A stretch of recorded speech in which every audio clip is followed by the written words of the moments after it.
everyone. Thank you again for coming today to what promises to be an engaging and interesting evening. Tonight's speaker is Dr. Mahathir bin Mohamad, who currently serves as Prime Minister of Malaysia. He earlier held that office from 1981 to 2003 and originally entered Parliament at the age of 21 in 1964. He is the first Malaysian Prime Minister to not rely on the support of the Barisan National coalition, which his party defeated in the 2018 general election. Interviewing him, we have our Speaker's Officer, Adam Davies. So without further ado, help me welcome Dr. Mahathir bin Mohamad.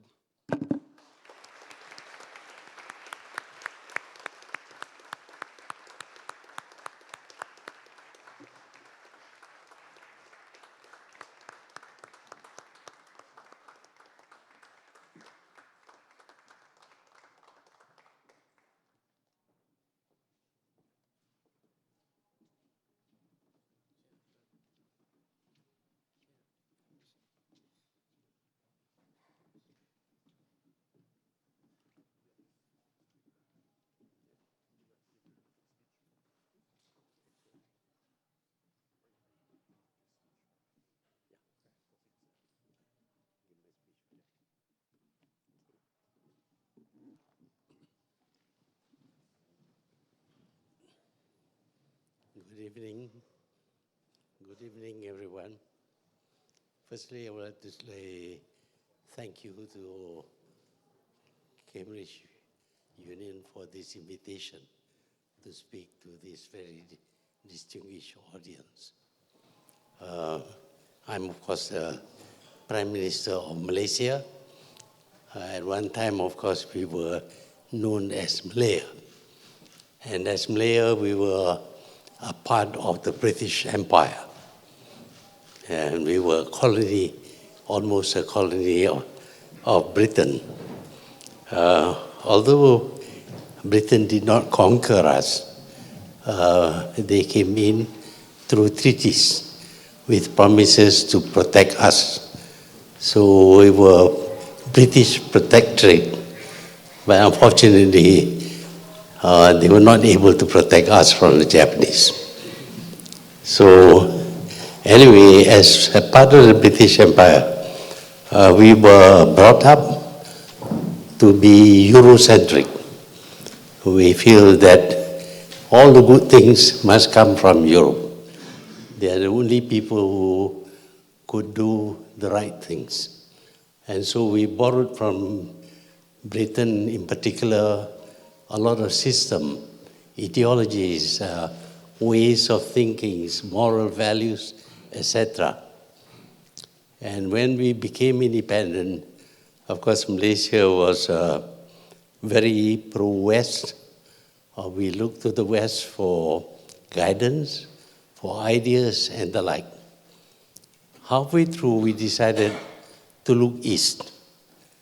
This is not something which ex-colonies do, but we decided that we should look east, because in the east there are many countries which have done very well.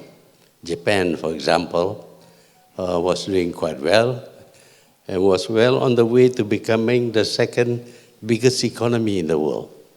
There was also Korea. Then there was China and other Eastern countries doing quite well. And for that reason, we decided to look east, to learn from the East, because now we find that the East not only had caught up with the West, but in many instances had actually advanced beyond what Western achievements. So after looking at the East, we learned a lot from them, and Malaysia became one of those countries which made tremendous progress to the point where it became known as a newly industrializing country, or sometimes we were known as one of the Asian tigers. We learned from the Japanese a lot of things, not just technology, but also we learned about their work ethics. And we believe that their work ethics contributed to their success. We tried to adopt some of their work ethics, and in the process, Malaysia was able to compete with the other newly independent countries, and we made a lot of progress unexpectedly, because we were an agricultural country, but we became fairly well industrialized by looking at Japan, Korea later on, and now, of course, we are looking at China. Now, we keep on looking at the West, because the West have a lot to teach us. For example, the West taught us that we are not quite democratic. It's one of the things that we learned from the West, that we are not quite democratic, although we do have elections, and the opposition did manage to win quite a number of seats, but we were told that we were not democratic enough because we do not change governments every time we have elections. The same party won every election and continued to be the government of the country. And this lasted for 60 years until in 2018, when the government party, the coalition which won independence for the country, they lost to a new coalition of the opposition parties. Of course, we were also not really democratic. We were ruled by dictators who had so many cronies. All the people in Malaysia who succeeded in doing well in business in particular, they were the cronies of the government at that time. Again, we learned a lot from this criticism of us. We, of course, had dictators as leaders of the government, and we were quite corrupt, and we were, well, we ruled without consultation with anybody else. So from the West, we do learn a lot of things from their criticism. But from the East, there was no criticism. They seemed to have nothing to say against us. But the West is always telling us, you are doing things wrong, you are not up to the mark, you are not democratic enough, and all sorts of other criticisms were leveled at us. And of course, we accepted this criticism because we feel that the West doesn't really mean what they say. You know, the English language, sometimes they say one thing and they mean another thing. For example, the chairman in Parliament is called Mr. Speaker, but he's not allowed to speak. Malaysia, of course, is a member of the British Commonwealth of Nations, but the wealth is confined to a few countries only. It's not common at all. During the time when we were under British rule, they used to call the Malay sultans the rulers, but of course they were not allowed to rule. And the rulers had advisors who actually rules. So in the English language, when they say something, it doesn't really mean what they say. So when they criticize us that we are dictators and things like that, I don't think they mean it.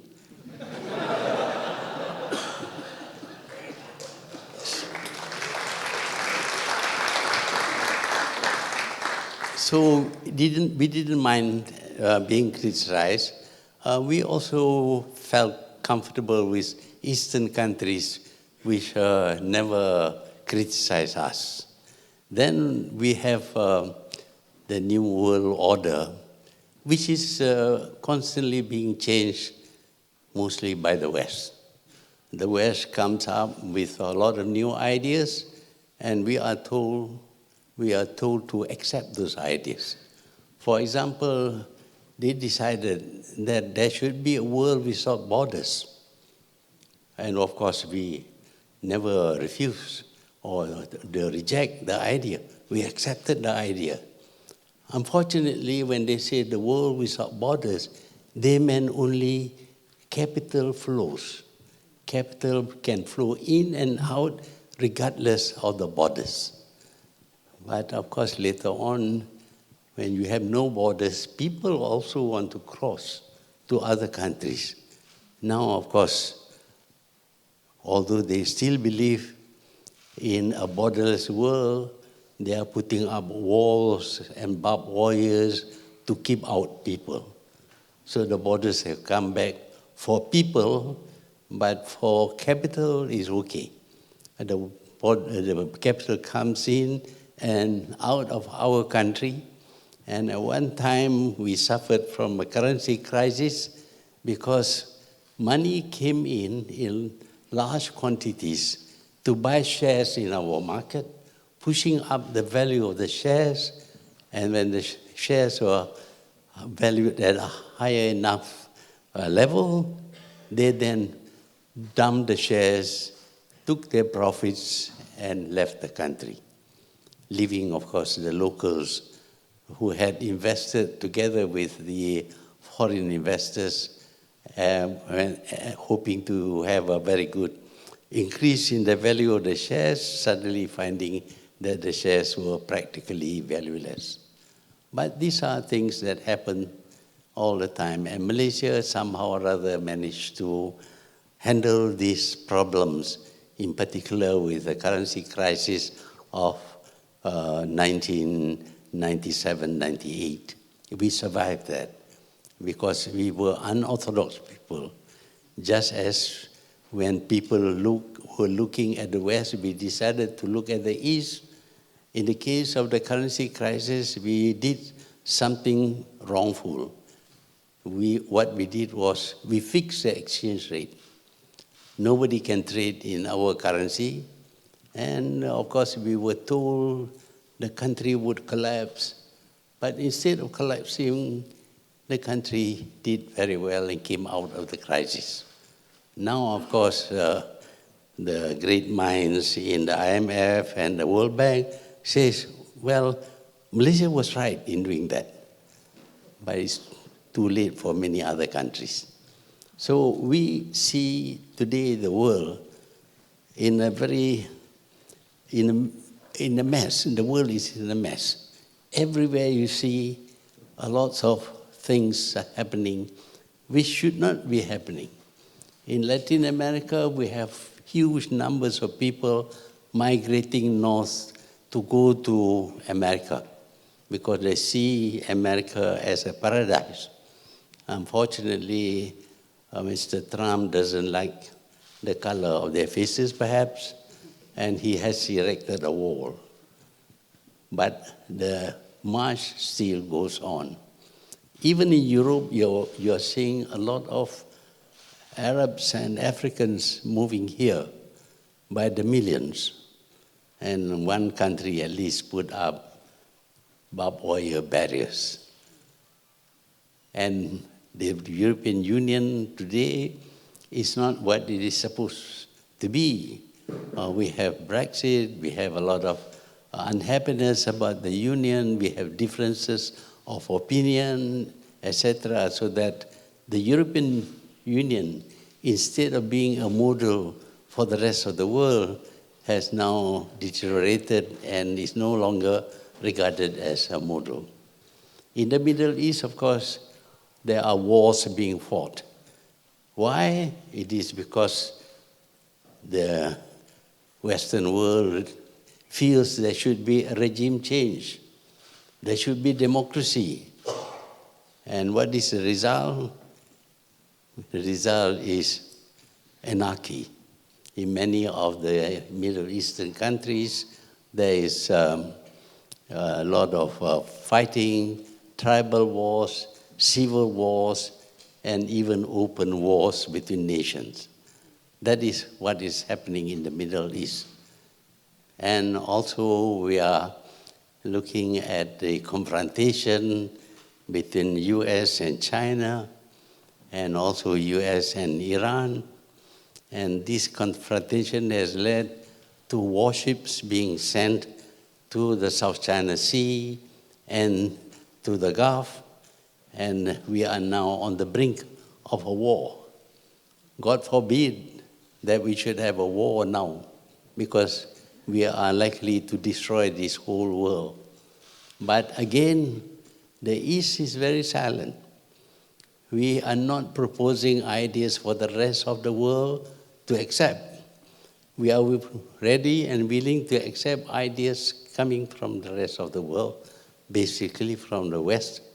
And we find, unfortunately, that after fighting wars for more than 3 millennium, we find that the idea of wars to settle conflict is still there. And the threats are always being thrown at various small countries. And if you don't accept the sanctions being imposed on a country, if you try to trade with that country, then you too will face sanctions. So the world is not free at all. We are being governed by the most powerful countries in the world.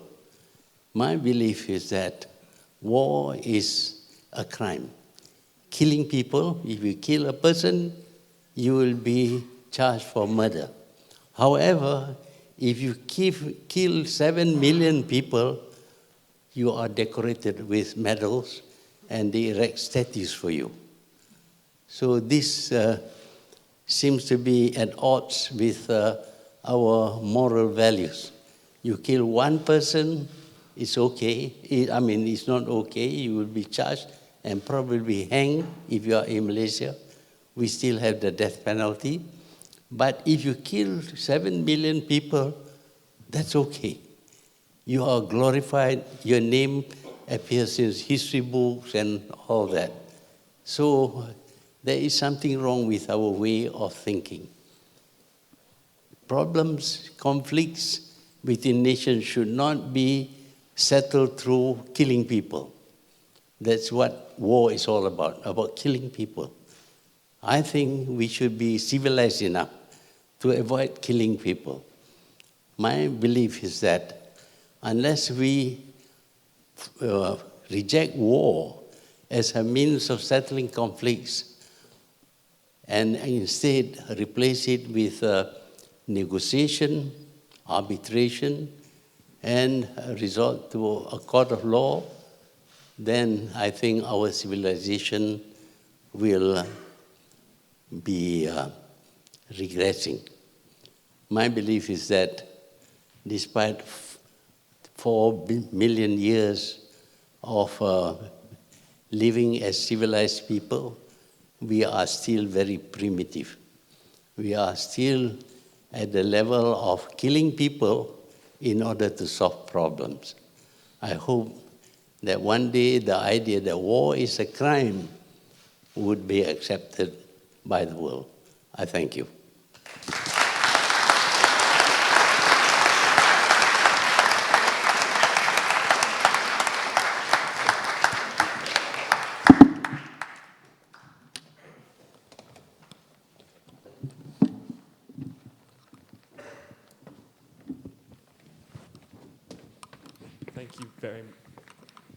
Thank you very much for that speech.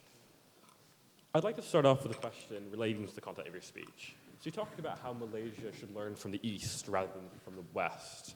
Why do you think Malaysia, unlike other post-colonial nations, was able to learn from the East?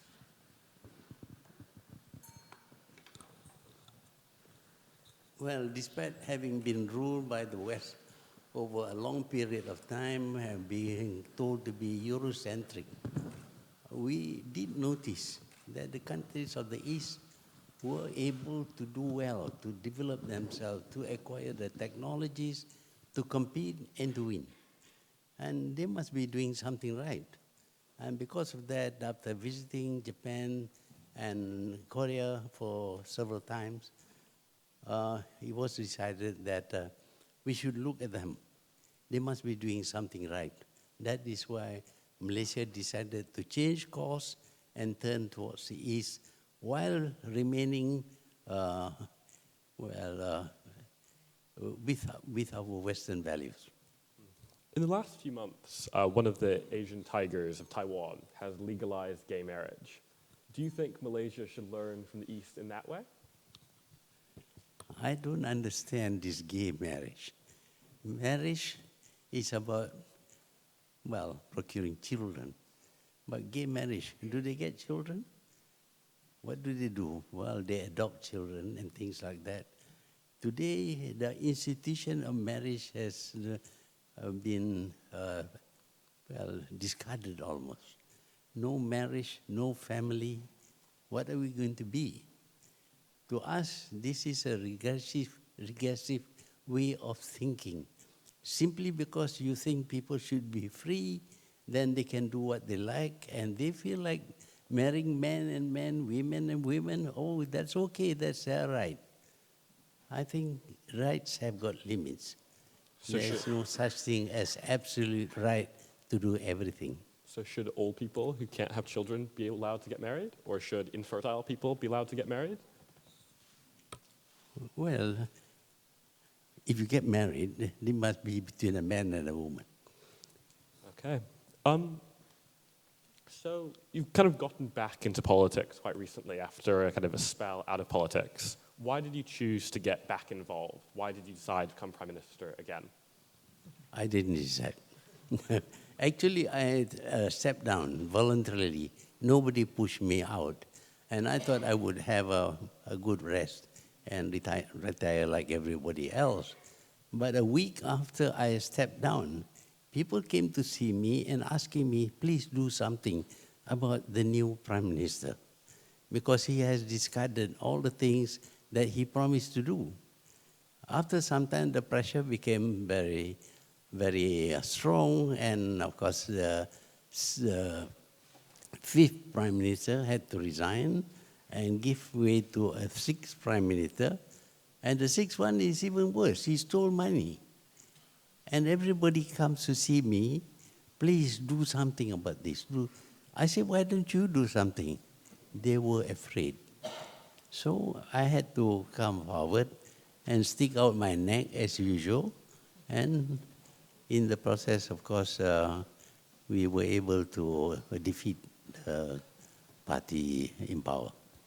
Interesting. So going back to your first period as Prime Minister, do you regret your application of the Internal Security Act, kind of to incarcerate people without trials? That's been pretty widely criticized in the West at the time. The Prime Ministers before me were using the same law, so did the British. We inherited this from the British. And you know, we were so Western-oriented that we thought anything that the British did must be right. So we adopted that law, but of course, later on, the ideas change, values change, and they say it was not right to detain people without trial. So eventually, we abolished that. Yeah. All right. So in the past kind of period since you became Prime Minister in May 2018, you moved to ban Israeli swimmers from coming to Malaysia as part of the World Paris Swimming Championships. Why did you do that? Which one? Why did you ban Israelis from coming to swim in a competition? Well, we respect people who respect other people. The Israelis didn't respect other people. You take a country that belongs to somebody else and you create a state of Israel. Never compensate anything. Did not ask for a plebiscite or referendum. You just took the land and gave it to Israel. That is wrong. But did those swimmers do that? Did those swimmers take any land from Palestinians? Yeah, they took the land from the Palestinians, and now they are even building settlements on Palestinian land. Can you imagine the Israelis taking over Cambridge and calling it Israel? How do you like that? But did those particular swimmers do anything like that? They were just disabled swimmers coming to Malaysia for a competition. How is it fair to hold a kind of individuals responsible for their country's mistakes in your view? We are not in a position to punish them, to invade Israel, or do things that other powerful countries can do. The only thing we can do is stop them from coming to Malaysia. If you could, would you? Well, if I could, I would punish this country, which has stolen other people's land, have killed a lot of people, broken international laws, and do all kinds of things that has never been done by other countries, by other people. Imagine setting up settlements in other people's countries and preventing the people of that country from even entering the settlement they set up. So you would invade Israel if you could? I would. Going beyond Israel, you've said some pretty hateful things about Jewish people in general since kind of in 2003 and more recently.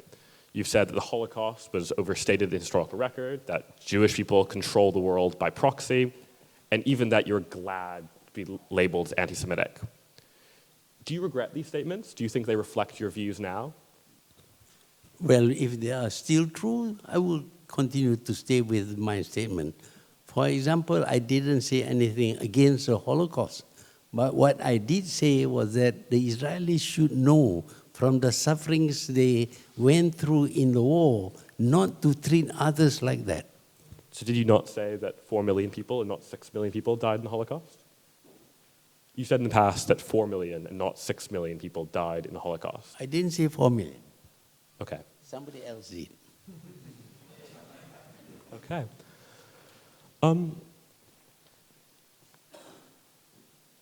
So you've been kind of going beyond kind of Israel, LGBT rights. You've been talking a lot about foreign affairs recently. So what do you think of what's going on in Sudan at the moment? I know you've spoken about that in the recent past. Well, I don't know about Sudan. I was in power in Malaysia for quite a long time. I decided to step down, but people are simply unable to take that step to step down and give way to other people. They always want to perpetuate themselves. Also, if they've done something wrong, they know that if they give her power, they might have to pay a high price. But you came back after leaving, so that's different in some cases than... I came back because the very opposition, which used to call me dictator and all kinds of nasty names, decided that I should be their leader and I should lead them to beat the government. And that's what I did, at their request, not my request.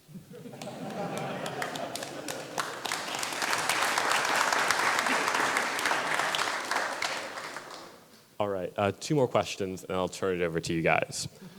So when you kind of criticize Jewish people, do you think it's fair to label all Jewish people by the alleged crimes of the Israeli state? The Malays used to be labeled as lazy people. It's not that all Malays are lazy. Some of them are hardworking.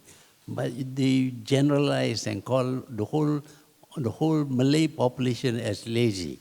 So in the case of the Jews, of course, not all Jews are bad. I had a lot of Jewish friends here in Britain, but most of them support the wrong things being done by Israel, gave them money. And of course, if you say anything against the Jews, you are labeled as anti-Semitic. No other race in this world labels people like that. Why is it so difficult? Why is it forbidden for us to criticize the Jews when they and other people criticize us? So I'm an American of Jewish heritage, and obviously Americans are very much, the American state very much supports the state of Israel in foreign affairs. So wouldn't it be unfair to say that all Americans are money-obsessed and greedy and hook-nosed because of that? Why are you particularly focusing on Jewish people? Well, the Jews do a lot of wrong things which force us to pass comments. And see, for example, we tried to send some relief material to Gaza. They intercepted the boat in international waters, took the boats to their port, and confiscated all the things that we brought along in order to help the people in Gaza. It is a mercy mission. They don't care. And 9 people were killed because of this mission. Sorry, one last question. Isn't that Israel as opposed to Jewish people in general, though? The Israeli state did send the commanders. It wasn't Jewish people in France, it wasn't Jewish people in the United States, it wasn't Jewish people in Britain. It was Israel that did that. I'm waiting for the Jewish people to condemn Israel. So when Jewish people in the US, in the UK, and Israel criticize the settlements, If they condemn that, it means that they separate themselves from the deeds of the Israelis.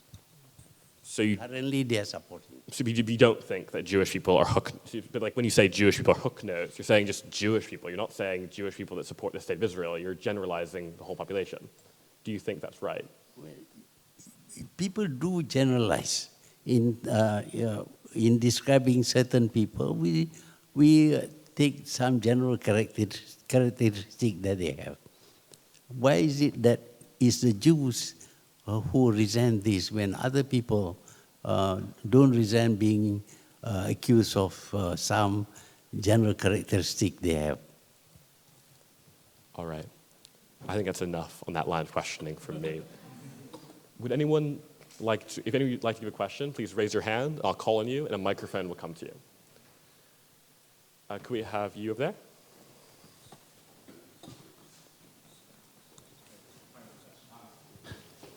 So there's an increasing scholarship, including from academics at Cambridge, commenting on an increasing trend of developing countries assisting each other in international development since late 2000s, early 2010s, etc. And of course, alongside that, we have a perhaps ignored and dismissed history of developing countries helping each other, before that, and somewhat being ignored perhaps.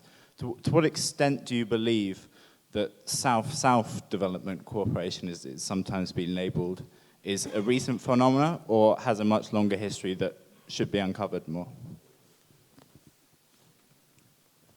I can't get the last. I think the gist of it was, do you think that developing countries helping one another economically is something that's happened recently, or does it have a longer history? Well, sometimes we do help each other. That is why we formed ASEAN, the group of 10 countries in Southeast Asia. And it is the only grouping that has survived all these years. And one should notice that in ASEAN countries, there is no war. We settle our problems through negotiation, through arbitration, or a court of law. We had problems with Singapore, we had problems with Indonesia and Thailand. All these things were settled without having to resort to killing people. Thank you. Anyone else? You on the right? Yeah, you.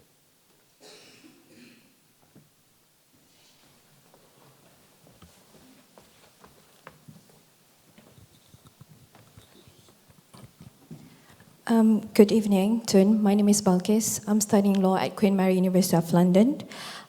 You recently criticized the lack of a global rule of law, the sovereign inequality between the third world and the first world countries, and also the abuse of international law by the current geopolitical powers due to their overlapping interests. So how do you think the smaller countries like Malaysia and other Eastern countries for that matter could claim their own narrative in the international liberal order? And another second question, very quickly, do you find it that if we rely on China, say for example, the Asian Investment Bank is better than getting some monetary helps from IMF or any other institutions based in the Western countries for that matter? Thank you so much. Yeah. So I think the first question was, how do you think smaller countries like Malaysia can kind of use the international law in geopolitics to defend their own interests? Well, I think the world promotes democracy. But when it comes to the United Nations, there is no democracy at all. Now, if the United Nations is made more democratic, I think little countries need not fear the big countries. What we see is a separation between the powerful countries and the weak countries in the United Nations. In order to give everybody a fair hearing, you should have a round table where everybody sits at the round table, each one having only one vote. It doesn't matter whether you are the United States of America or China, but you have one vote. Just like in elections, we don't give more votes to the rich people or the educated people. Everyone has one vote. But this is where we fail. We accept the victory of certain countries 70 years ago as if this is going to be a permanent victory. They have the right to veto other people's ideas, other people's thought. We are not democratic, and this organization is supposed to promote democracy.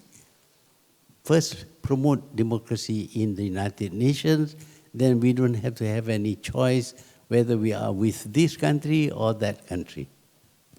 Thank you. I think we'll stick to one question per person. Thank you. You in the back?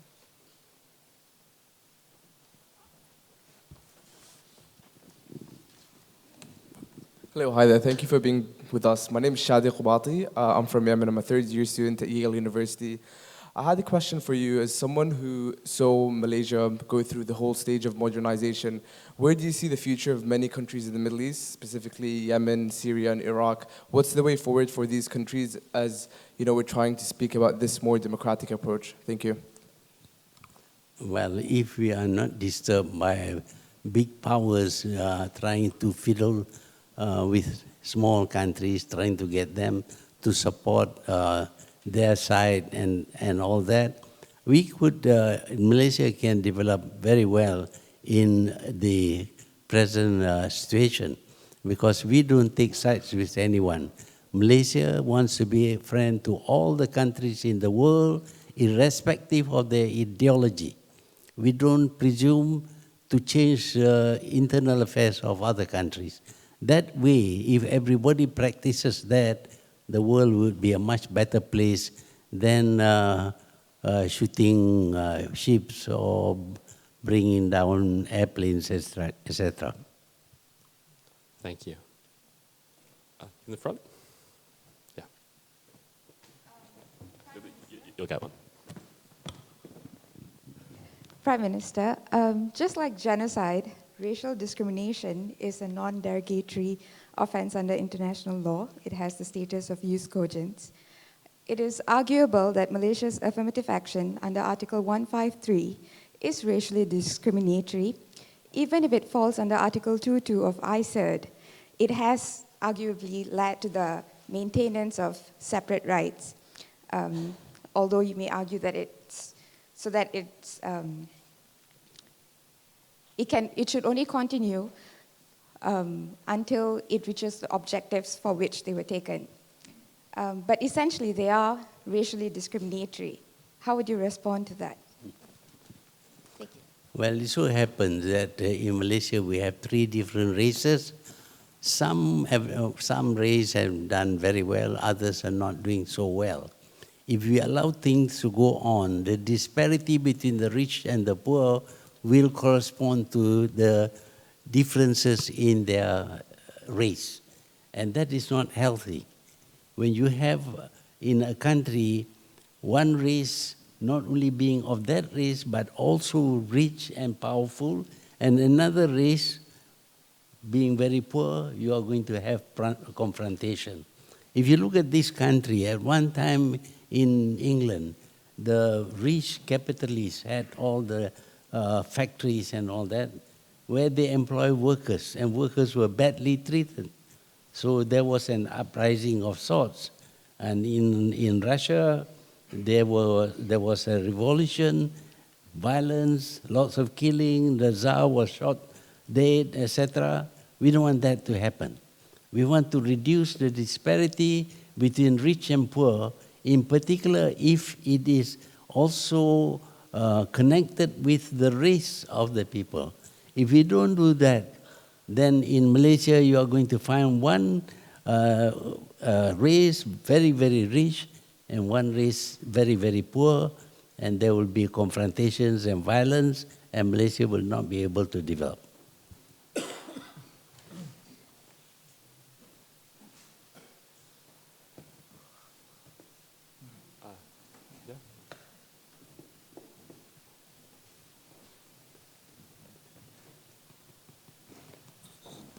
Assalamualaikum warahmatullahi wabarakatuh, Tun.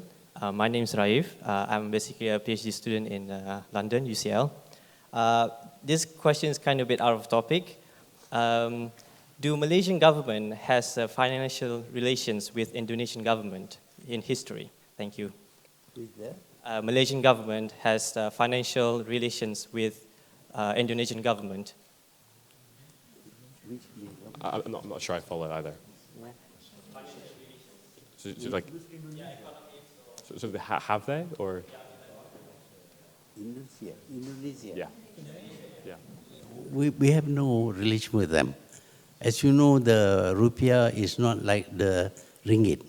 The rupiah has depreciated to the point where 1 million rupiah would buy about $100, 100 ringgit of goods. So they have gone their way. We have gone our way. We do not try to chase the increase in the prices of goods and services by increasing income. You do that, you are going to have inflation, and that inflation will lead to the devaluation of your currency. As you can see, the currency in Malaysia is still acceptable, is still being used. In Indonesia, sometimes when you stay in their hotels, they prefer to be paid in American dollars. Okay.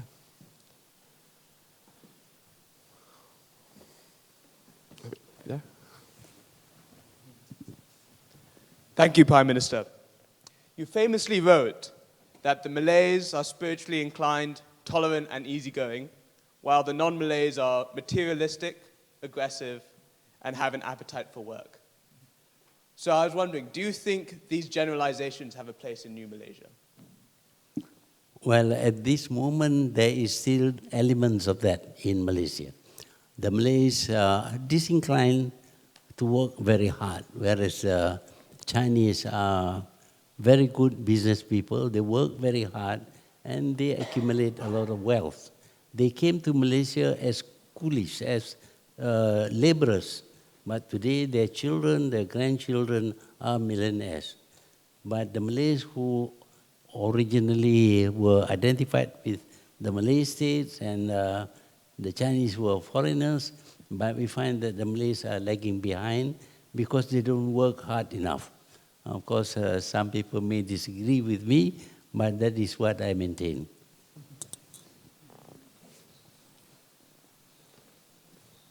You in the back?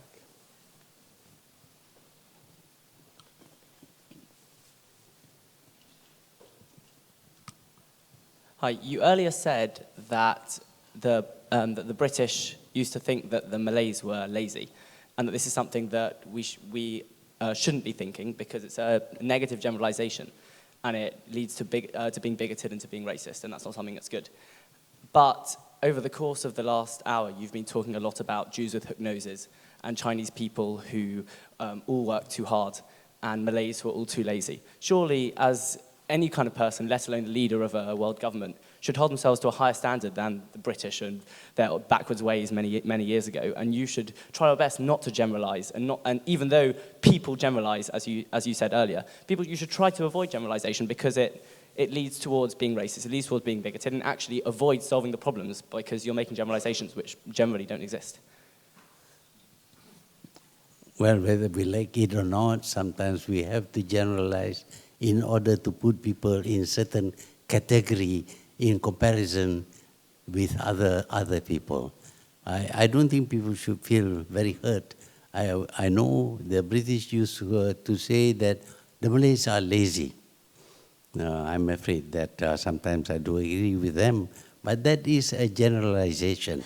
There are lots of hardworking Malays who are prepared to do everything possible to improve their situation. So if you, just one question for me. So if you acknowledge that there are many Malays that kind of fall outside of the generalization, why do you say that Jewish people in general are inclined towards money? Why can't you say, in the same way, there's some clever Malays, some hardworking Malays, there are lots of Jewish people, maybe perhaps most Jewish people, that care about human rights, care about social justice, care about democracy. As I told you, I had some Jewish friends, very good friends. They are not like the other Jews. That's why they are my friends. They were.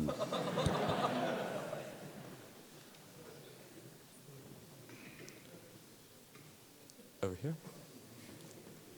You in the back, you've had your hand up for a while. Testing. Salam Sejahtera. Thank you for everything you and PH leaders are doing for Malaysia. You're probably going to smirk a bit at my question. It's about the recent appointment of Latifah Koya as the chief of the MACC. You know where I'm going with this. So my question is not about whether Latifah is qualified. I think I and many other Malaysians fully agree that she's an awesome superwoman, very much suitable for the job. And it's also not about the legality of her appointment, because we're all aware it is in line with the Constitution as it currently stands. My question is, given the spirit of PH's promise, given the kleptocracy of Mr. Najib in the past, to have institutional reforms with respect to the Prime Minister's power, why have you chosen to make this appointment unilaterally versus going through, say, a parliamentary select committee, consultation with the cabinet, or any number of other alternative methods? So why, in particular, in this case, have you chosen to be unilateral versus using other methods? Thank you. I've chosen 20 other people to head various institutions. Nobody said anything. But now with Latifah Koya, I don't know why people are so interested in whether I followed due process or not. The thing is that PH decided that the choice of such officers should be done by Parliament through a select committee of Parliament. But to do that, to have a select committee and to change the way we appoint a person, we need to amend the Constitution. To amend the Constitution requires a two-thirds majority. We don't have the two-thirds majority. We cannot amend the Constitution. And so we continue with the old practice. The old practice is that I get names and I decide who should be appointed. It's my choice. And I put it before the king, and the king approves. That's the procedure. I didn't go against the procedure. That was the procedure before. It is still there now until you change the constitution and allow for a select committee of Parliament to do the appointment. Then I will abide by that. Thank you.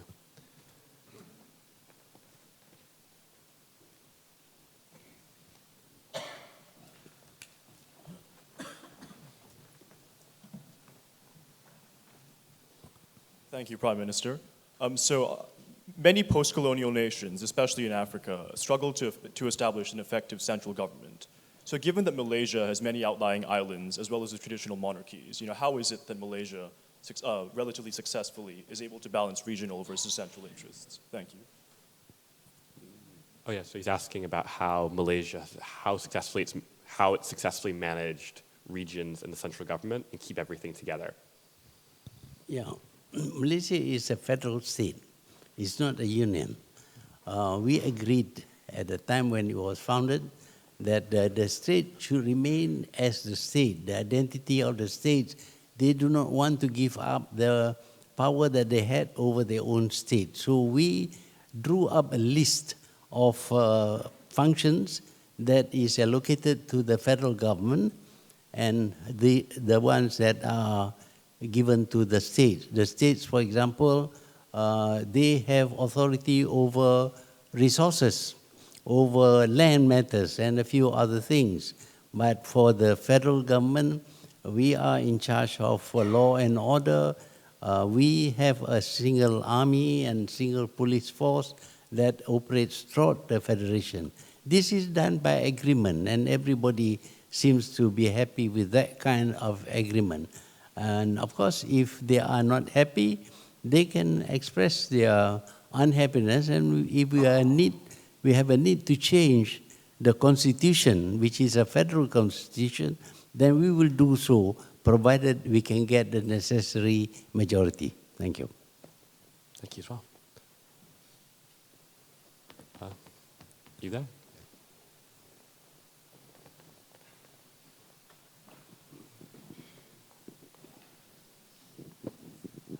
Thank you. Prime Minister, earlier you commented on how the West's opinions of democracy in Southeast Asia and the like, and perhaps with a degree of irony to them. I'd be interested to know, what are your thoughts on democracy in Southeast Asia yourself, especially the recent elections in Thailand or the re-election of President Jokowi? There are many interpretations of democracy. We have liberal democracy, we have some kind of limited democracy to fit the situation. In Malaysia, there is a tendency for the different races to confront each other. And therefore, if we allow liberal democracy to function in Malaysia, the races might be saying nasty things about each other. In the end, there will be violence, and the country will become unstable, and it cannot develop. So to that extent, we do not allow such racial remarks to be made openly. Of course, at home they can say what they like.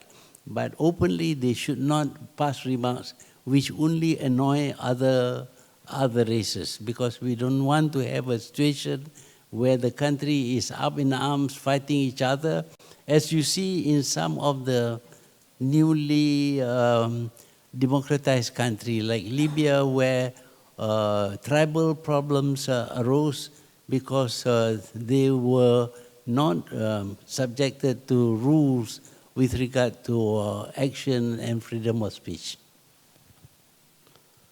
All right. The woman there? Yeah, you. No, the woman behind you, sorry. Hi, my name is Maddie. Thank you for being here. So the concept of sustainable development asks us to balance the social, economic, and environmental pillars. And I'm wondering what your vision is for ensuring that Malaysia's palm oil sector actually does that going forward. Thank you. She's asking about how Malaysia's palm oil sector is balancing the environment and the economy. Palm oil? The palm oil? Oh, the palm oil. Yeah. We're having problem with palm oil. Palm oil is the cheapest vegetable oil that can be that is edible. The other oils, you have to plant soybean, for example, every year to produce soybean oil. It's the same with rapeseed and others. But with palm trees, you plant today, for 25 years you harvest without having to do anything.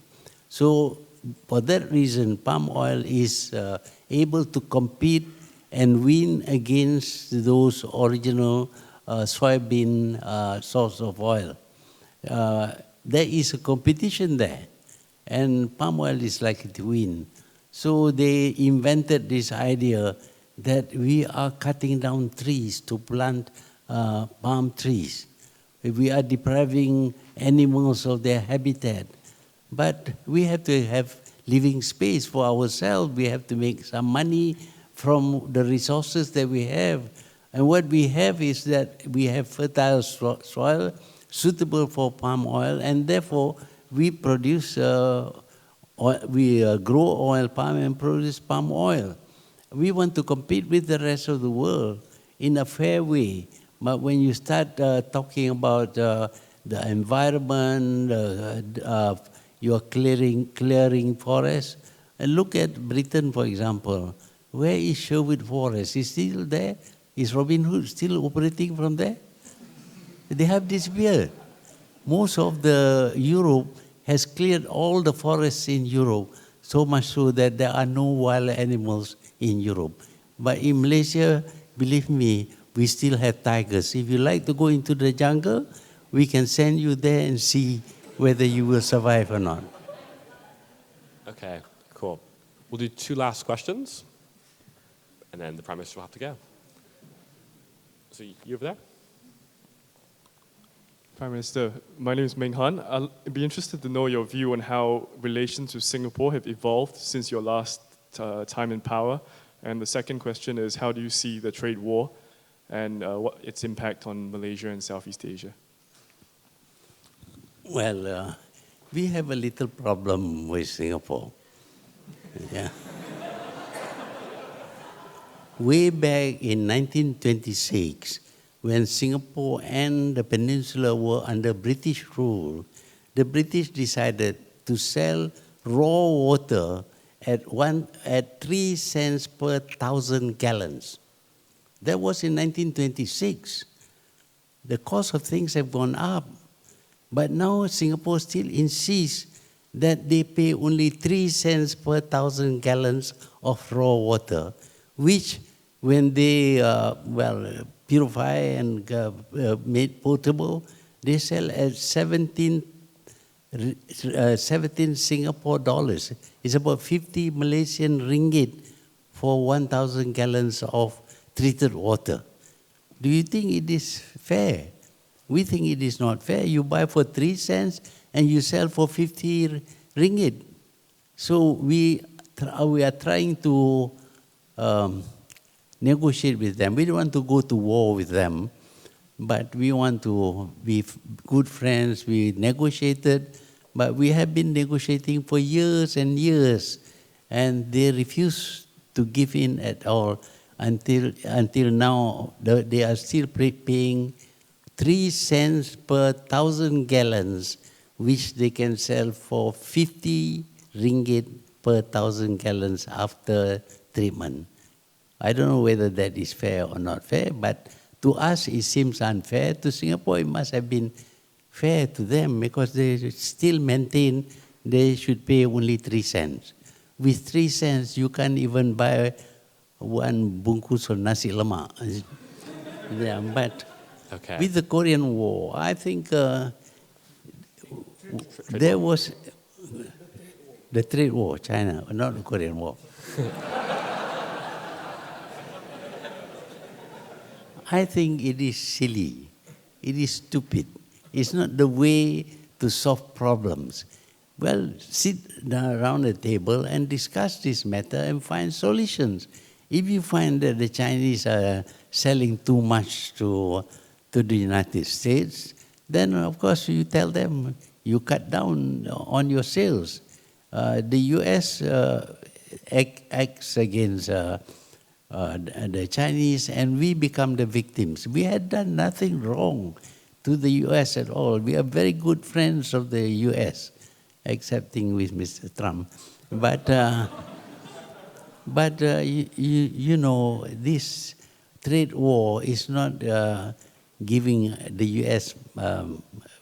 Doing anything good for the U.S. or for China.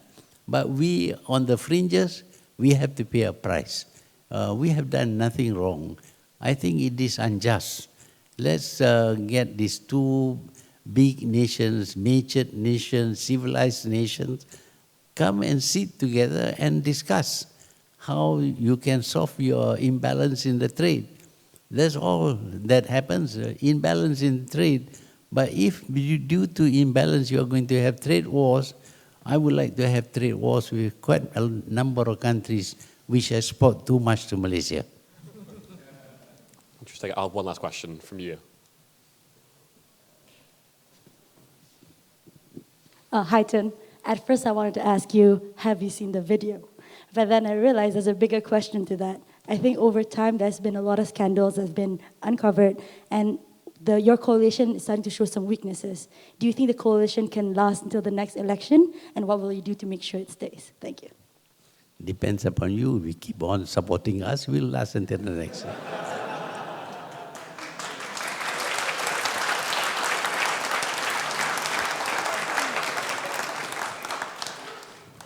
Fair enough. It's now the Prime Minister's time to leave, I'm afraid to say. So if you could please stay seated while the Prime Minister leaves, and then we'll tell you when it's time to go. Thank you.